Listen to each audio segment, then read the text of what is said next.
Olá, estamos iniciando pela TV Supre, braço de comunicação da União Planetária, mais uma entrevista do movimento 2022-2030, o Brasil e o mundo que queremos, uma parceria da Universidade de Brasília, através do Núcleo de Estudos do Futuro, do Centro de Estudos Avançados Multidisciplinares, com a União Planetária. Hoje teremos o privilégio de conversar com o sanitarista Cláudio Mairovich Peçanha Henriques. Vamos revisitar a formação básica e superior de nosso convidado e conhecer suas atividades na saúde pública. O nosso convidado é graduado em Medicina pela Universidade de São Paulo, e onde também fez residência em Medicina Preventiva e Social. É especialista em Administração Hospitalar e Serviços de Saúde pela Fundação Getúlio Vargas e especialista em Medicina Tropical pela Universidade de Brasília. É mestre em Medicina Preventiva pela Universidade de São Paulo. Tem vasta experiência profissional, entre elas a de professor de Epidemiologia da Universidade de Brasília.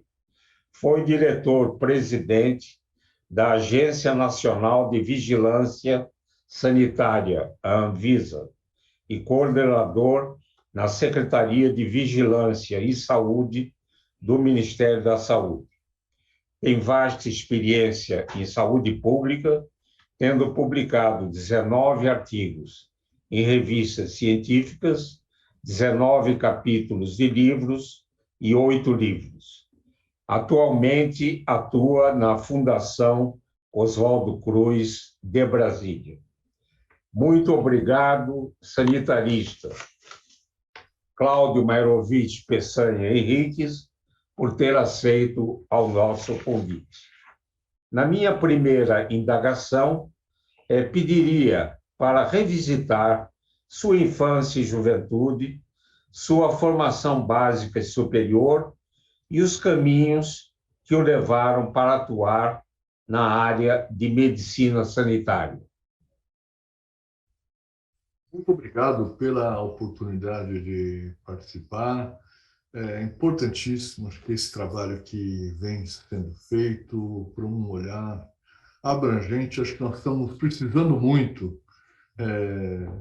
trazer as pessoas para olhar de uma forma panorâmica as coisas que a gente tem vivido, tanto as crises dessas coisas que muitas vezes têm nos deixado aparvalhados, eu vou usar esse termo, assim, surpresos, como as coisas positivas do novo ambiente de construção de conhecimento, de interação, de gestação de novas disciplinas e áreas de produção. Então, parabéns pelo trabalho, é uma honra poder participar.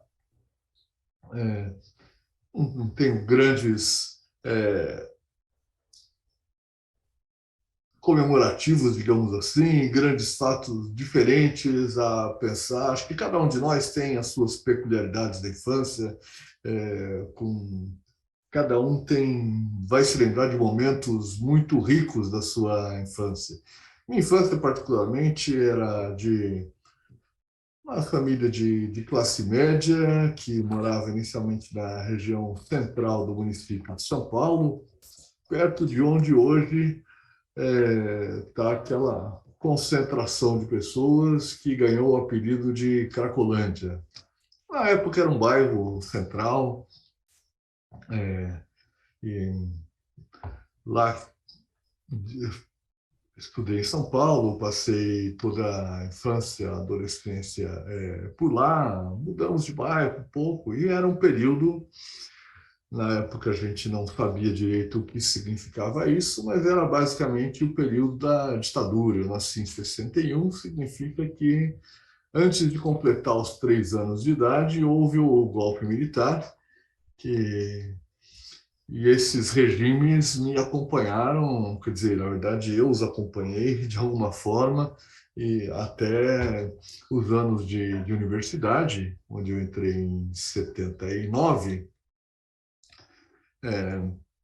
Mas, claro, a gente só vai tendo consciência do que está acontecendo na medida em que cresce, que se percebe como gente atuando no meio. Isso acho que só foi acontecer lá no que hoje seria o ensino médio, na nossa época chamava-se segundo grau ou colegial.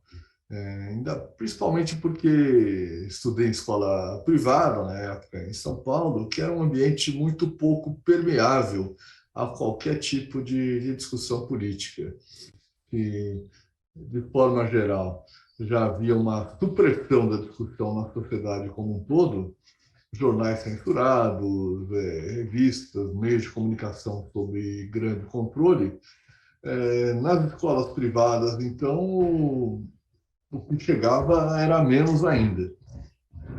No ambiente familiar também não havia grande politização, grande envolvimento em questões políticas. Isso veio a acontecer, um pouco essa aproximação, lá em meados do ensino médio, quando alguns colegas mais velhos entravam na universidade, traziam um pouco mais do que acontecia lá. A gente começava a ficar atento para os jornais da imprensa chamada alternativa na época, né? O Pasquim, Movimento.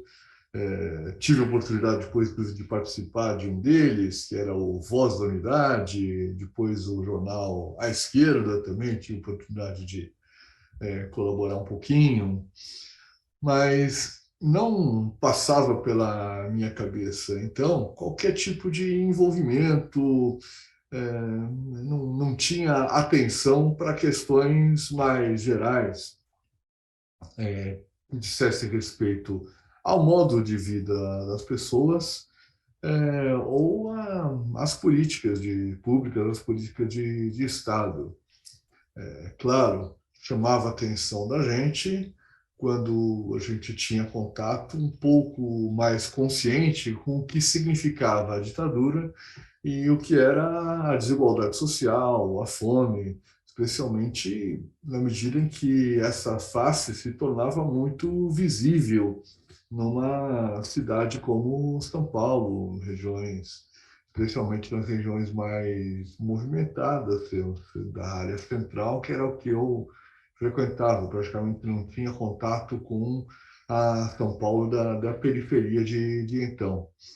E foi na faculdade que aconteceu esse choque de realidade, convivendo com colegas, convivendo no movimento estudantil, que tinha uma importância grande na época, e também nos primeiros contatos com os serviços de saúde que atendiam a população em geral.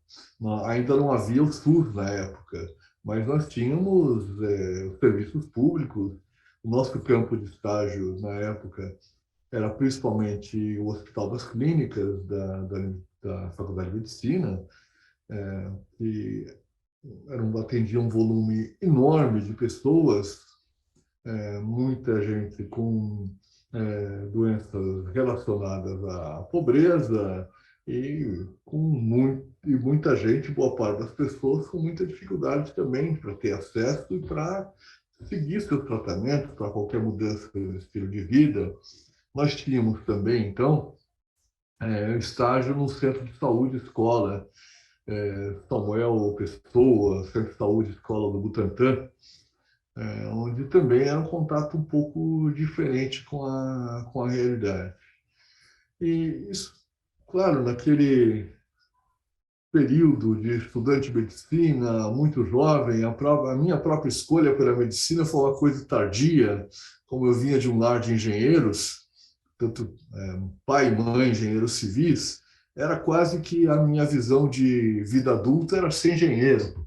Então, somente no finalzinho do meu ensino médio que eu fui assim, por alguma razão também, dessas coisas que os jovens passam, sem saber muito por quê, eu mudei de rumos e fui para a medicina. E, desta forma, o contato com a medicina, para mim, se confundiu muito com o contato com o que havia de realidade social no município de São Paulo, e de realidade social de forma mais geral, pelas informações que a gente recebia, encontros estudantis, aí tinha uma participação grande em termos de tempo, embora não fosse nenhuma grande liderança, me envolvia muito ali, aí acho que aprendi muito. Mas como estudante jovem também, cheio de dúvidas, como boa parte dos colegas, de que caminho seguir na profissão. Então, era aquela rotina do estudante de medicina, em cada estágio bem organizado que a gente passava, a gente se encantava e achava que ali era o futuro, aquela especialidade era o futuro. Era a pediatria, era a cirurgia, era a clínica médica, então ali parecia estar o futuro.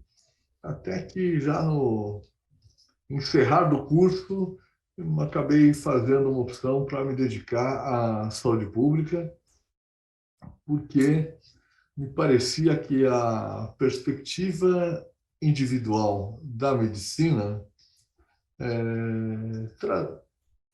claro, extremamente importante, mas, na minha perspectiva, tinha limitações grandes, assim, que eu achava que o caminho da saúde pública poderia ser mais promissor. E aí foi que eu passei a ter um contato mais intenso. E como qualquer outra área, qualquer outra profissão, a gente vai acumulando satisfações, frustrações e entendendo um pouquinho mais dos caminhos possíveis, né? Muito bom. Professor Cláudio, atuou na Secretaria de Vigilância em Saúde do Ministério da Saúde e na Agência Nacional de Vigilância Sanitária, Anvisa.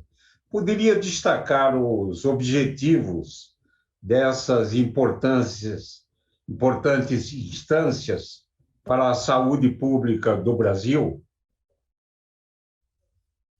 Nós temos uma história no Brasil, acho que a gente vai poder conversar um pouquinho mais adiante, em que a saúde pública, sensu estricto, vamos chamar assim, aquela que não cuida diretamente do atendimento individual às pessoas, foi se configurando em dois grandes campos.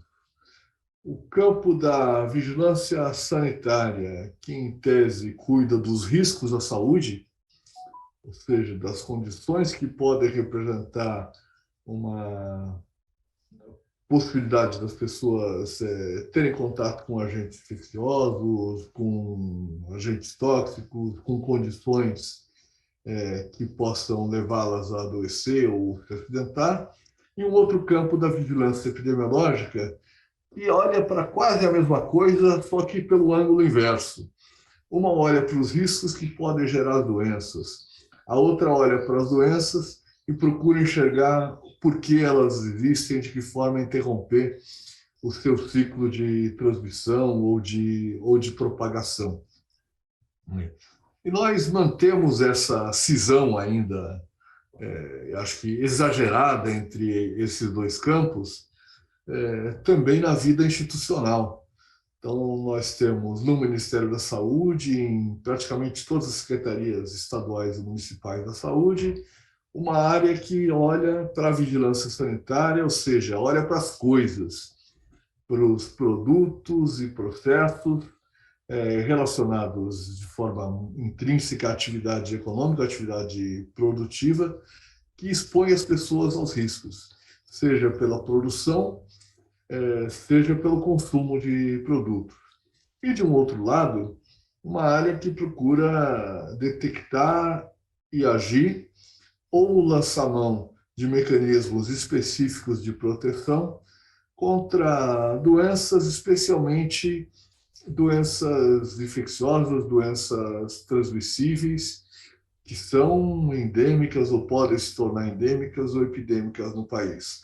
Mas, no fundo, essas coisas compõem um todo, compõem um único conceito, que é da possibilidade de enxergar os diferentes momentos do processo saúde e doença, desde os seus determinantes, determinantes específicos ou determinantes gerais, particularmente as condições de vida, as condições ambientais, até a situação individual de alguém que adoece e tem que ser diagnosticado, tratado. Muitas vezes isso significa o risco de transmissão para outras pessoas.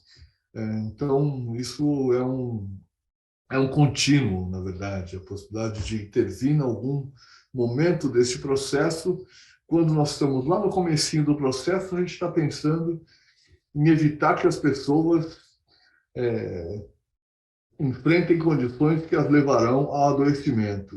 E lá no finzinho do processo, a gente está pensando em cuidar, tratar, curar se possível, mas impedir que esse ciclo se renove a partir da transmissão de doenças, a partir de pessoas ou de processos que são continuados. E é isso que fazem essas duas organizações, né? A Vigilância Sanitária, a Agência Nacional de Vigilância Sanitária, e particularmente nesse lugar que eu estava no Ministério da Saúde, era a preocupação com as doenças transmissíveis, que eu diria são a expressão mais tradicional da ação de saúde pública no nosso país, que vem lá do momento em que o país abriu as portas para o comércio com as nações amigas, lá no início do século XIX, com a vinda da família real para o Brasil, expulsos por Napoleão lá de Portugal, fugidos, até os nossos dias, quando acho que há diferentes conformações da nossa economia levam também à existência de inumeráveis riscos à saúde das pessoas. Muito bom. Atualmente, trabalha na Fiocruz Brasília. Poderia ressaltar a importância dessa unidade da Fiocruz e de seu trabalho nessa instituição? Por incrível que pareça, eu posso dizer que a minha ida para a Fiocruz foi uma surpresa pelo conhecimento mais próximo dessa instituição fantástica. Quando eu trabalhei na Anvisa, quando eu trabalhei no Ministério da Saúde, de certa forma eu era cliente da Fiocruz. Então, na Anvisa era cliente como um campo de conhecimento, de formulação. A Fiocruz tem grupos muito atuantes em áreas de interface com a vigilância sanitária. Tivemos cursos de especialização encomendados, digamos assim, pela Anvisa à Fiocruz. Nosso grande laboratório de referência na área de produtos, que é o Instituto Nacional de Controle de Qualidade em Saúde, além das áreas produtivas da Fiocruz em si, particularmente farmanguinhos e biomanguinhos. No Ministério da Saúde, eu fiquei mais cliente ainda, eu dependia quer dizer, nossa área, claro, né? Dependia das vacinas da Fiocruz e dependia muito do conjunto de laboratórios e de pesquisadores e de grupos organizados dentro da Fiocruz que trabalham com áreas de conhecimento muito conectadas à vigilância epidemiológica e particularmente à vigilância das doenças transmissíveis. Mas eu fui tomando consciência do quanto a Fiocruz é uma instituição única no mundo. A gente acho que pode procurar, nós vamos encontrar instituições importantíssimas, a gente pode olhar para as instituições estadunidenses, como o Centro de Controle de Doenças, ou como os Institutos Nacionais de Saúde, mas nenhum deles com a abrangência de escopo que tem a Fiocruz. A Fiocruz tem uma enorme área de pesquisa, de produção de conhecimento, com dezenas de laboratórios especializados em praticamente todas as doenças que preocupam a saúde pública brasileira, uma grande produção de ciência, de pesquisas em todas essas áreas que diz respeito. A Fiocruz forma gente, forma em praticamente todos os níveis, forma no ensino técnico, só não tem a graduação, mas ensino técnico, especialização, extensão, mestrado, doutorado e todas as suas extensões e desdobramentos. A Fiocruz tem a sua área de produção de medicamentos, de produção de vacinas, de kits reagentes, e é uma instituição vivíssima na formulação de políticas, que envolve todos esses campos e vai para além da sua atuação concreta. Então, eu acho isso muito, muito impressionante, acho que isso é uma instituição assim, de uma pujança. E a gente pode procurar pelo mundo, a gente não enxerga outra instituição que tenha tudo isso e tenha tudo isso de uma forma tão produtiva, tão pujante como tem a Fiocruz. A Fiocruz de Brasília, particularmente, ela, quando surgiu, era digamos, era um escritório um pouco acanhado até, mais com uma função política de representação e de apoio à presidência da Fiocruz aqui em Brasília, na sua relação com o governo federal. Ela foi crescendo de uma maneira importante, acho que graças a várias lideranças que fizeram parte e fazem parte da sua história. É uma instituição relativamente jovem quando comparada à Fiocruz Rio, a Fiocruz original, e por isso, inclusive, nós temos a felicidade de que a maior parte das pessoas que fizeram essa história continuam fazendo essa história de transformação de uma unidade de representação política num centro que tem vida própria, que atualmente tem seu programa próprio de pós-graduação, que tem um trabalho muito intenso junto ao Ministério da Saúde na formulação e no apoio ao desenvolvimento de políticas e programas, e numa relação local também, que acho que é uma coisa que caracteriza as unidades regionais da Fiocruz, de colaboração com os governos locais. E isso também tem acontecido, inclusive com o desenvolvimento de tecnologias para a saúde pública que são inovadoras, que implicam uma relação nova com a comunidade e com a utilização de instrumentos novos da organização de serviços. Professor Cláudio, o movimento 2022-2030, o Brasil e o mundo que queremos, ele procura envolver os jovens na construção de caminhos para termos um Brasil e um mundo melhor e mais justo. Poderia, nesse final da nossa conversa, enviar uma mensagem aos jovens que nos assistem? Eu acho muito interessante quando a gente pensa nos jovens de hoje, quando a gente pensa na nossa juventude, de ter vivido tempos muito piores.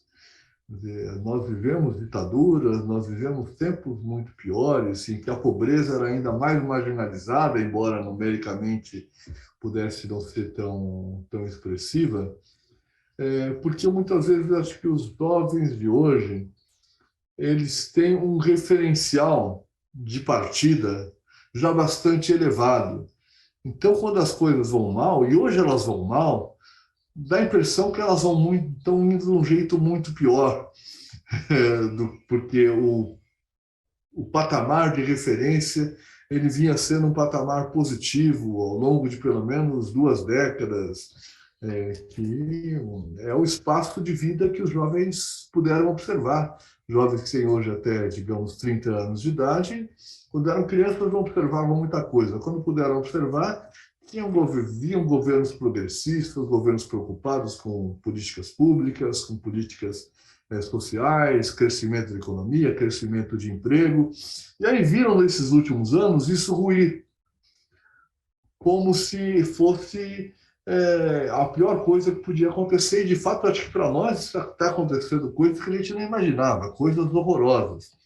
Mas acho que a grande mensagem é justamente a gente olhar para a nossa história e olhar para essa construção que eventualmente tem os seus reveses, tem momento de recuo, momento de retrocesso, mas que serão superados e que certamente nós teremos bons tempos pela frente e a grande oportunidade de aplicar aquilo que a gente tem de produção de conhecimento, de curiosidade, de estímulo para quem está começando sua carreira profissional, ou seja em qualquer campo, para que isso tudo seja útil para as pessoas, para que isso tudo nos ajude a produzir uma sociedade melhor, que implica, inclusive, em mais felicidade para cada um de nós, na medida em que a gente olha em volta e vê pessoas mais felizes, que a gente vai ver de novo, certamente, a superação da fome, a nova redução da pobreza,